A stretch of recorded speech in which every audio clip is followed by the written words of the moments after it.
Assalamualaikum warahmatullahi wabarakatuh. Bismillahirrahmanirrahim. Allahumma salli ala sayyidina Muhammadin al-Fatih lima uglik wal khatimi lima sabaq nasiril haqqi bil haqq wal hadi ila siratikal mustaqim wa ala alihi haqqa qadrihi wa miqdarihil azim. Allahumma salli ala Sayyidina Muhammad wa ala ali Sayyidina Muhammad. Ashhadu an la ilaha illallah wahdahu la syarika lah wa ashhadu anna sayyidana wa nabiyyana wa maulana Muhammad abduhu wa rasuluhu la nabiyya ba'dah. Qala Allah ta'ala fil Qur'anil Karim wa huwa asdaqul qailin ba'da a'udzu billahi minasy syaithanir rajim. Bismillahirrahmanirrahim. Fawailul lil musallin.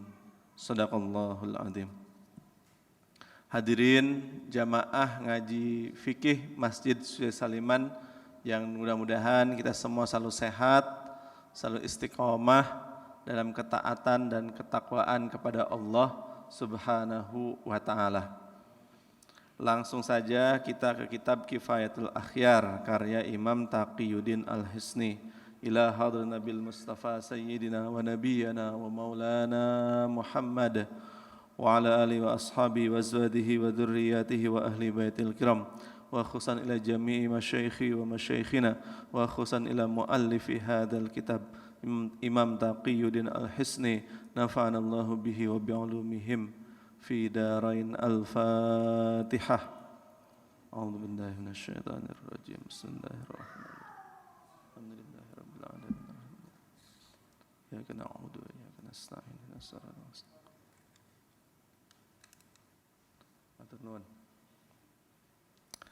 بسم الله الرحمن الرحيم. قال المؤلف رحمه الله ونفعنا الله به وبعلومه في دارين. Faslun fi mubtilatis shalah. Fasal tentang yang membatalkan salat atau hal-hal yang membatalkan salat kita. Walladzi yubtilus salata ahada asyara syai'an. Hal-hal yang membatalkan salat itu jumlahnya ada 11. Ada 11 perkara, 11 hal yang kalau kita lakukan salah satu dari 11 hal ini, maka salat kita batal, salat kita rusak, salat kita batal.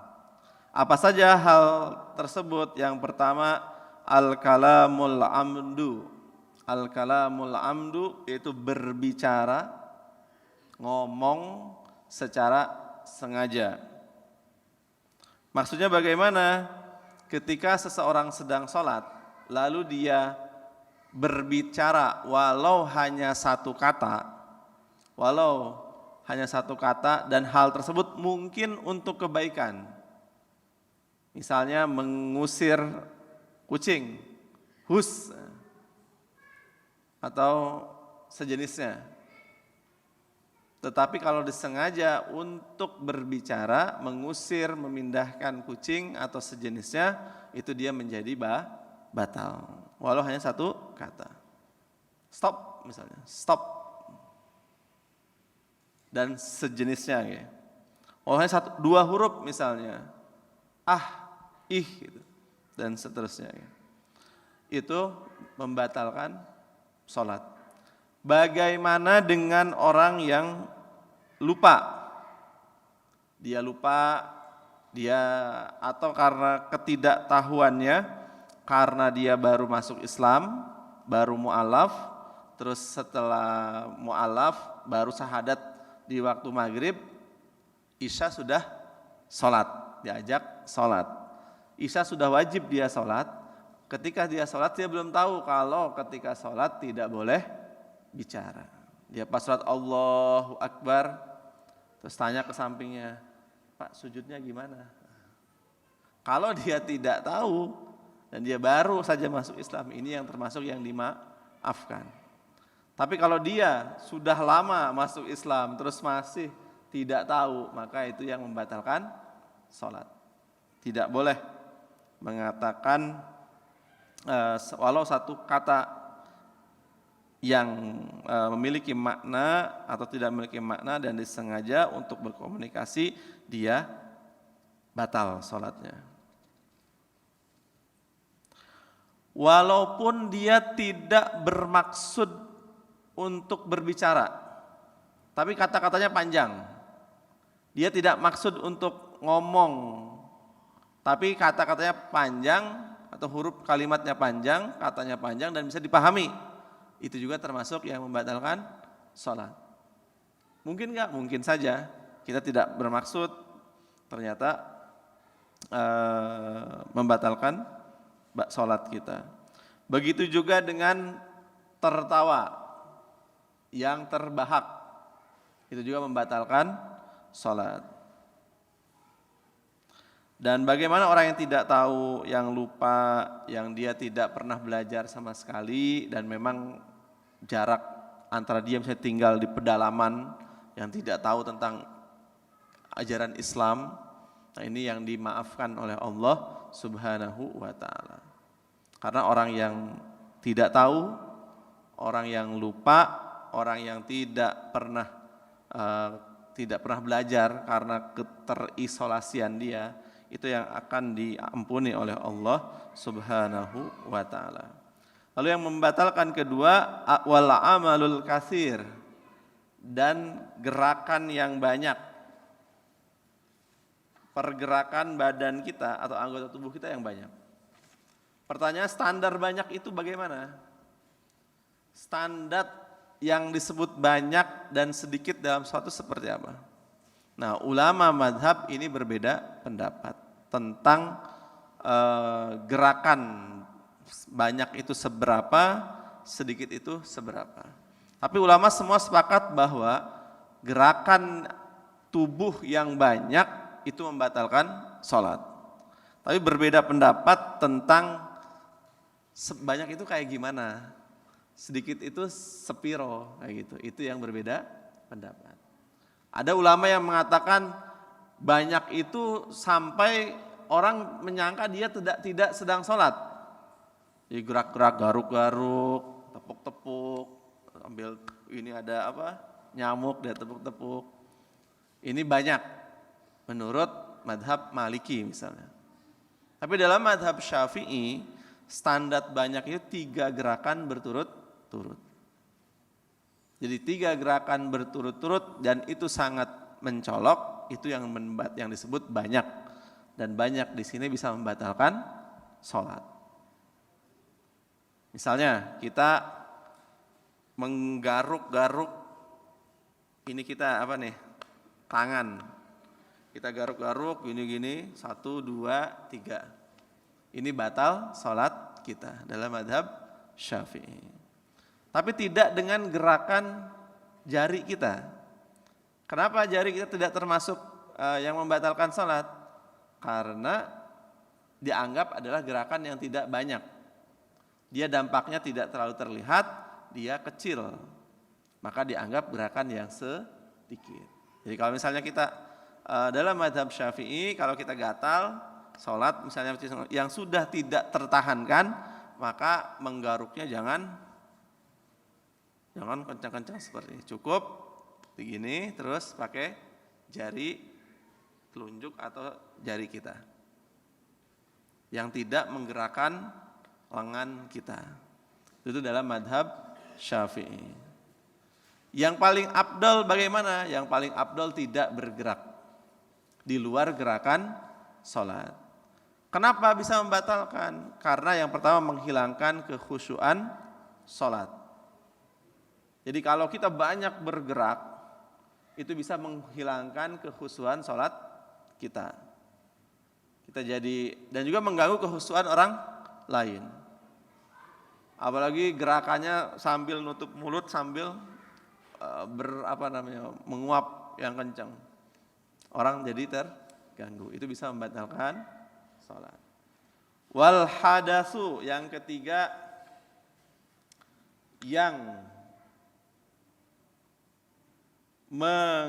membatalkan sholat itu adalah hadas.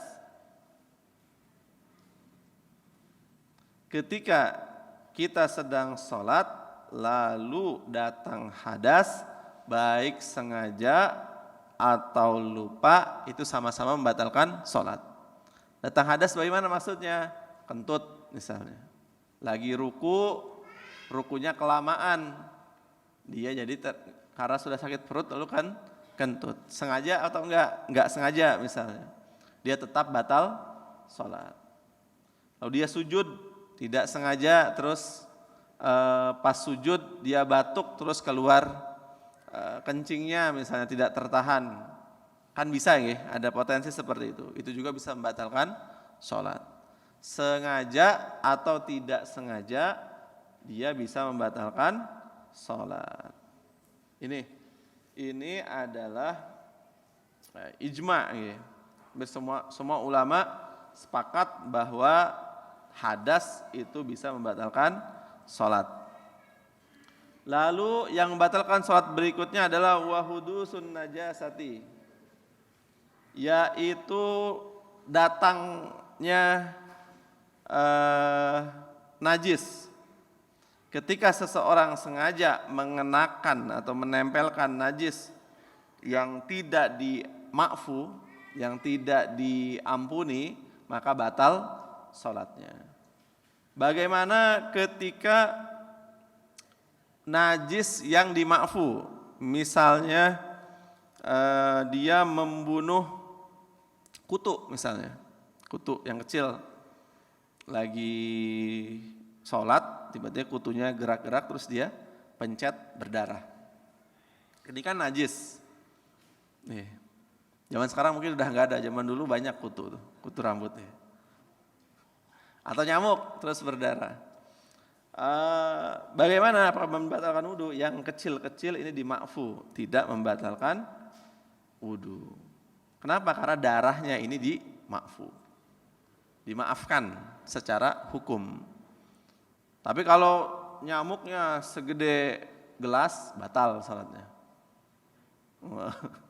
Nyamuknya gede, nabrak terus berdarah, batal salatnya.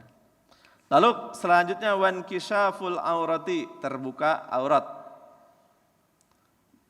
Walau sedikit, kalau sengaja walau sedikit dia batal sholatnya. Misalnya pakai sarung, hanya beberapa detik dia turunin sarungnya, terus kebuka auratnya, dia batal sholatnya. Bagaimana dengan tidak sengaja, dia pakai sarung, terus hanya pakai daleman, terus kena angin, wush gitu, terus terbuka auratnya, batal atau tidak? Tidak batal. Kalau sebentar. Tapi kalau sengaja, wah mumpung angin lewat, ISIS, dia biarin aja, batal. Tapi kalau angin lewat, wush, terus dia langsung tutup lagi, itu tidak batal. Tapi kalau lama terbukanya, terekspos auratnya, itu menjadi batal. Bagaimana dengan bolong celananya, sarungnya, karena ahli hisab, tukang rokok. Perokok itu biasanya bisa dicirikan, salah satunya dari celananya, bolong. Kalau bolong terkena rokok, itu bisa termasuk bagian dari terbuka auratnya, maka tidak sah sholatnya. Maka orang yang suka merokok, kalau merokok jangan pakai sarung buat sholat. Jadi biar sarungnya tidak bolong. Kalau bolong jangan dipakai sholat. Celana juga seperti itu. Kalau bolong, sobek bagian pantatnya misalnya, itu batal, bisa tidak sah sholatnya.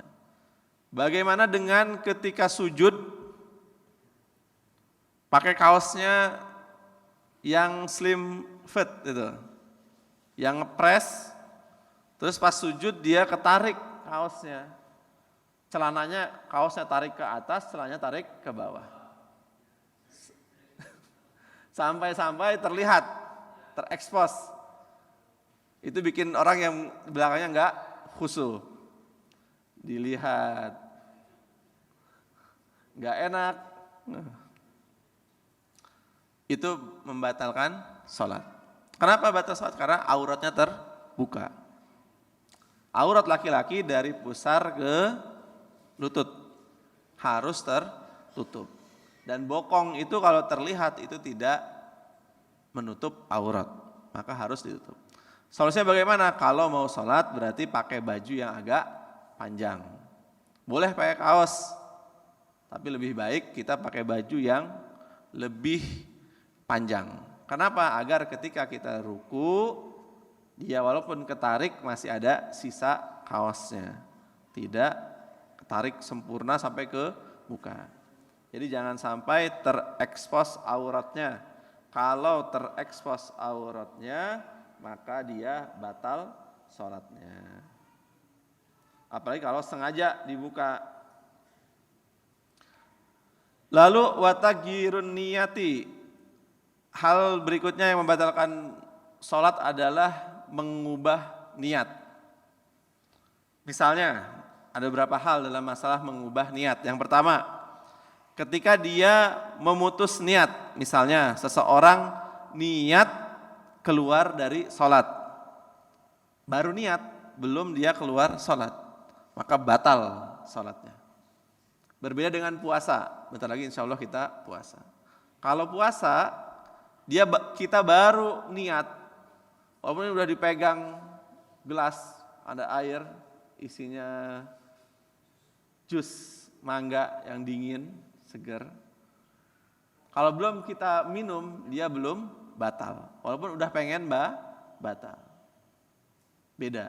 Tapi kalau dalam sholat, kita baru berniat ingin keluar dari sholat, ingin menghentikan sholat kita, walaupun belum keluar, dia otomatis batal.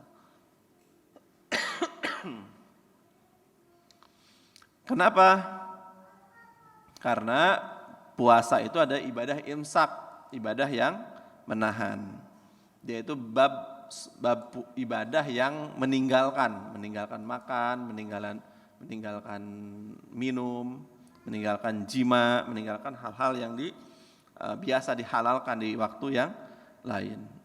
Dan ibadah yang bersifat imsak seperti ini, yang bersifat menahan ini tidak mengubah niat, tidak merusak niat walaupun dia ingin minum kalau belum dia minum. Berbeda dengan sholat. Karena sholat itu adalah rangkaian aktivitas yang berbeda-beda. Maksudnya berbeda-beda bagaimana? Rangkaian terdiri dari takbiratul ihram. Sholat itu terdiri dari ruku, i'tidal, sujud, duduk di antara dua sujud, terus juga tahiyat dan seterusnya. Ini semua adalah rangkaian sholat. Dan rangkaian ini diikat oleh sesuatu yang namanya niat.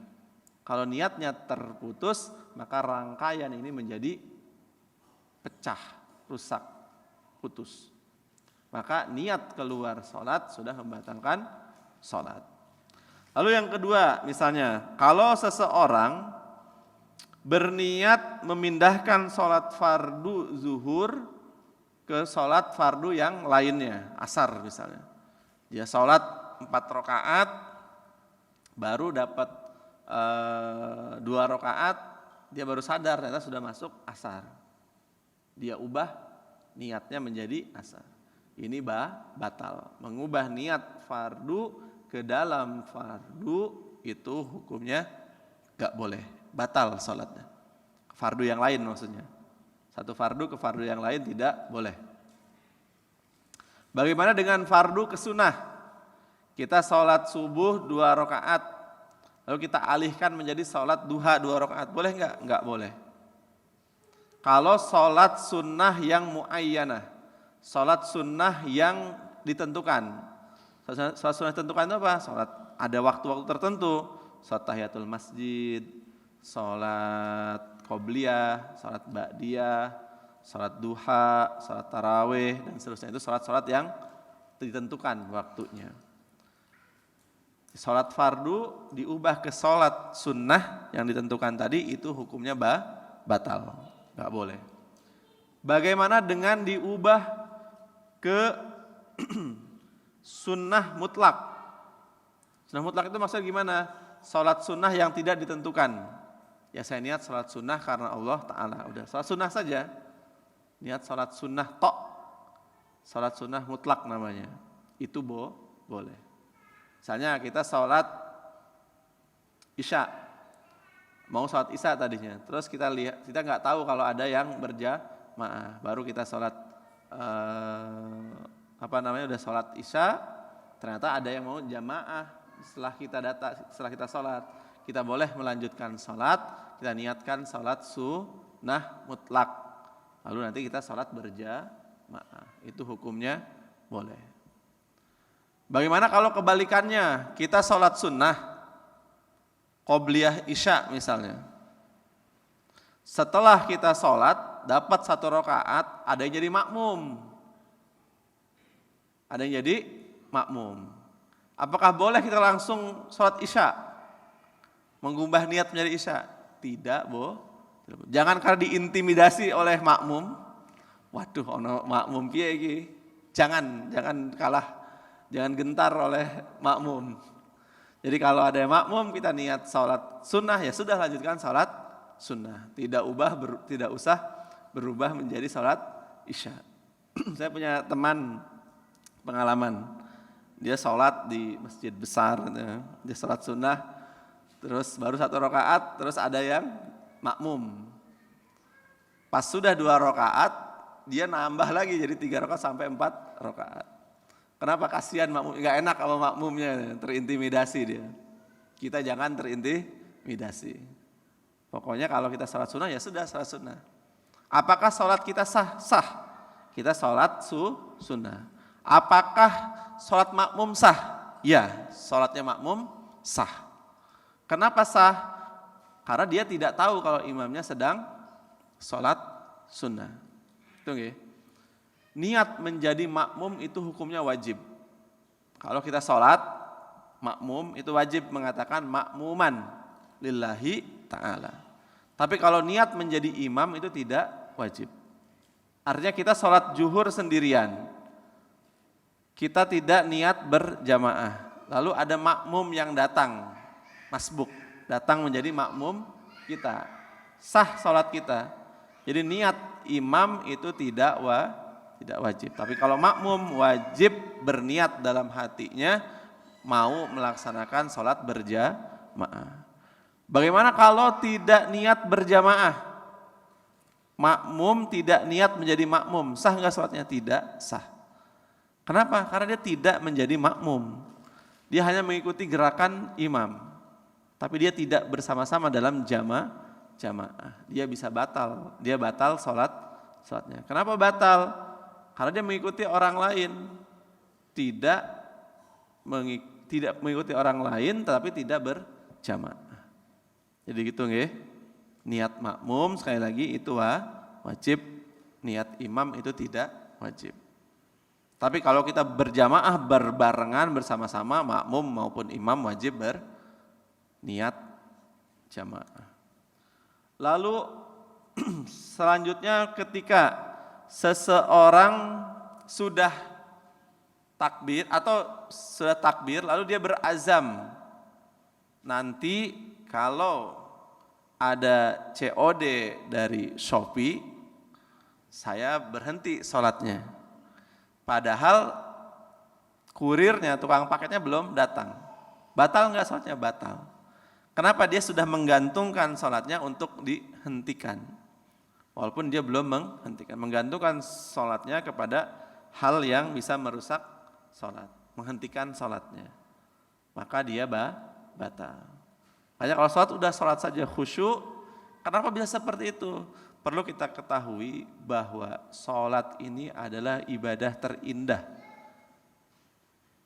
Ini adalah munajat teragung seorang muslim kepada Allah Subhanahu wa ta'ala. Komunikasi terbaik antara abdun dan ilah. Interaksi terindah antara khalik dan makhluk. Jadi jangan diganggu dengan hal-hal yang duniawi. Jangan digantungkan. Masa kita niat berjumpa dengan ilahi Rabbi, lalu kita gantungkan dengan sesuatu yang kecil, yaitu Shopee. Itu secara teori, secara logika itu berbahaya, jelek sekali. Itu nggih. Kenapa dalam sholat kita harus menjaga ini semua? Karena hakikatnya kita akan berjumpa dengan Allah Subhanahu wa ta'ala. Masa berjumpa dengan Allah berbicara dengan sengaja. Masa berbicara dengan Allah kita bergerak semaunya dengan gerakan yang enggak perlu, tidak bagian dari sholat. Masa mau berbunajat dengan Tuhan, kita aurat kita terbuka. Itu logika hukumnya nggih. Kenapa kita dilarang seperti itu? Di samping itu adalah memang dilarang oleh Rasulullah sallallahu alaihi wasallam. Kita mau ketemu Pak Presiden saja kan menyiapkannya luar biasa ya. Di hadapan Presiden berani nggak kita ngobrol itu? Ngomong dengan yang lainnya. Pasti kita respect dengan sepenuh hati. Lalu wastidbarul kiblati, yang membatalkan sholat adalah membelakangi Ka'bah, tidak menghadap kiblat.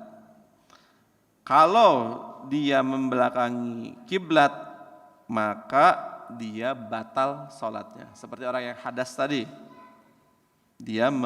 Kenapa? Karena syarat sahnya sholat hilang. Syaratnya ada menghadap kiblat. Kalau ini hilang, maka sholatnya juga hilang. Lalu yang batalkan sholat selanjutnya itu wal aklu, makan, wasyurbu dan minum, wal kohkohatu dan terbahak-bahak, tertawa yang terbahak-bahak. Makan, minum walau sedikit itu hukumnya batal. Bagaimana seperti dalam puasa ya. Puasa, makan, minum juga batal. Dalam puasa saja dibatalkan, apalagi dalam sholat. Puasa saja yang satu hari 12 jam lebih, bisa sampai 14 jam, minum seteguk air bisa membatalkan, apalagi sholat yang hanya 5 menit, terus minum air, jauh lebih utama batalnya. Itu juga makan. Makannya yang besar atau kecil sama. Makan besar itu seperti apa? 1 piring bakso itu makan besar. Waduh saya lupa sholat makan, bohong. Kayak rasa saya nggak mungkin. Makan kecil bagaimana? Sisa bakso di gigi kita. Jadi kita habis makan bakso, terus nempel di gigi. Sebelum sholat tuh susah keluarnya, kita bersihkan susah. Pas sholat kok tiba-tiba copot. Ini kalau saya buang masih 2.000. Terus dia makan, batal sholat. Dia telan maksudnya, batal sholatnya. Jadi gimana? Dibersihkan mulut kita sebelum kita sholat. Agar kotoran-kotoran, agar sisa-sisa makanan itu bersih, hilang dari mulut kita. Khawatirnya tertelan. Lalu dengan minum misalnya, minum kita lagi sholat, Allah di luar Allahu Akbar, air 1 gelas datang gitu. Hujan. Terus dia alhamdulillah pas bulan puasa lagi. Itu bisa membatalkan puasa. Tertawa terbahak-bahak bisa membatalkan sholat. Membatalkan sholat, bukan bisa membatalkan sholat, membatalkan sholat. Jadi kalau sholat jangan di depan TV. TV-nya takutnya pas stand up komedi, dia pas sholat kedengeran terus ketawa. Ini yang membatalkan sholat. Iya, bagaimana dengan senyum? Senyum yang tidak tertawa, senyum dan tertawa berbeda nggih? Kalau senyum tidak membatalkan sholat. Tapi sebaiknya kita hindari. Tadi kenapa harus dihindari? Kita mau menghadap Allah. Kita mau berkomunikasi dengan Allah. Jangan kita melakukan aktivitas yang lain. Jangan disambi. Coba kita sedang minta serius kepada orang. Lalu kita minta serius, tiba-tiba kita ketawa di hadapannya. Kira-kira yang diminta senang apa orang? Pasti tidak senang. Kita sedang minta serius, minta tolong sama Allah, minta pengampunan Allah, minta ganjaran dari Allah. Tapi ketika kita minta, kita tertawa terbahak-bahak, senyum-senyum nggak jelas, dan bisa menghilangkan. Yang ngasih juga nggak mau, nggak serius kok masa saya kasih. Itu nggih. Wariddatu yang selanjutnya adalah murtad. Murtad otomatis membatalkan sholat. Apakah mungkin orang sedang sholat murtad? Mungkin. Ketika dia sholat, dia sujud, dia bayangkan saya sedang sujud kepada berhala. Ketika dia sholat, dia membayangkan bahwa Tuhan itu adalah fana, Tuhan itu tidak ada, Allah itu tidak ada, misalnya naudzubillahi min dzalik. Dia menjadi murtad, dia keluar daripada Islam, otomatis dia keluar daripada sholatnya. Apa mungkin orang yang sholat itu murtad? Sangat mungkin. Orang yang hafal Al-Quran murtad saja ada. Hafal Al-Quran 30 juz murtad ada. Saya tahu orang. Jadi iman itu benar-benar hadiah dari Allah Subhanahu wa taala. Sallallahu ala sayyidina Muhammad wa ala ali sayyidina Muhammad wallahu yarhamuna birahmatin tammah. Wassalamualaikum warahmatullahi wabarakatuh.